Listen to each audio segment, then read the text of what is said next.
Welcome back to the channel, everyone. This is David B. Hepburn, back with another edition of Cinema Review. This time it's going to be the Lilo and Stitch remake.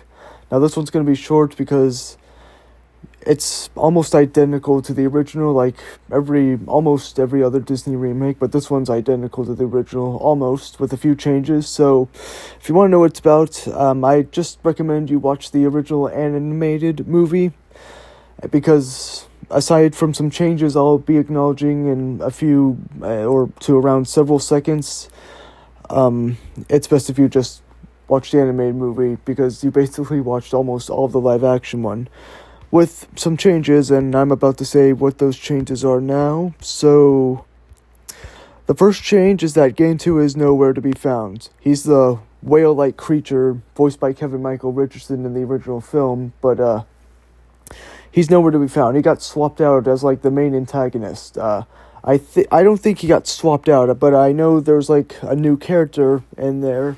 There's actually a couple if you count the psychotic axolotl female creature that got one moment. But other than that, there's Tutu, who is played by Amy Hill, who was also in the original animated film. I don't know who she played though. Let me see. Let's see. Here we go. Okay, so Mrs. Hasagawa. Yeah, the one with the cats. That's who she played. Yeah, but she plays a new character named Tutu. She's not the only one from the original film to play a new character. I think there's also Tia Carrier as Mrs. Kikoa, who's a social worker, who's actually also a new character, I think. So, yeah. Jason Scott Lee, who played David in the original film, is also a manager for a resort luau, and he is unnamed, so yeah, but that's it. Everyone else besides Gantu is here, which leads me to the second change. So Jumba, actually this is the most infamous one. So Jumba had like the most change. Not only does he lose his Russian accent, he is played by Zach Galifianakis, as made famous by Hot Chili Ray's Tonight, you know, that. And he just uses his regular Zach Galifianakis voice, nothing Russian or anything. So that was a little bit missed potential. I feel like they could have tried with that, but oh well. But he's also the main villain. He just remains truly evil for like the rest of the film, because Gantu's gone, so you need someone, right? And also, his disguise is different. So they use he uses the regular Zach Galifianakis body, you know? He just plays himself as the human stuff.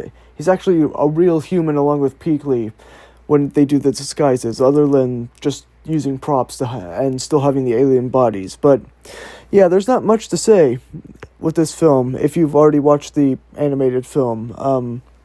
It's pretty much almost identical on top of the stuff I mentioned.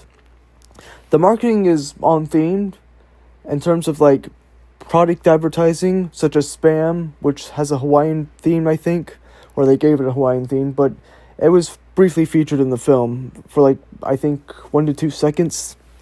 They also did some Hawaiian chain restaurant. They did want something with Tropical Smoothie Cafe, so that's good. One other thing to note is that this is the first film to be made in America to be released in 2025 in theaters to break $1 billion. So that's good. Some other people predicted this, but I'm glad it happened. It's the second film in general to gross that many, behind it Neza 2, which is also pretty good. With that being said,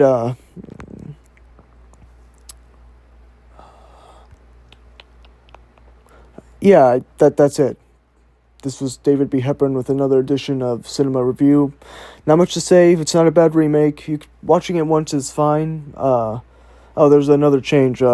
So Nani wants to go to some marine biology thing, which happens at the end. But with that being said, and Bubbles now wears real glasses and has a mustache.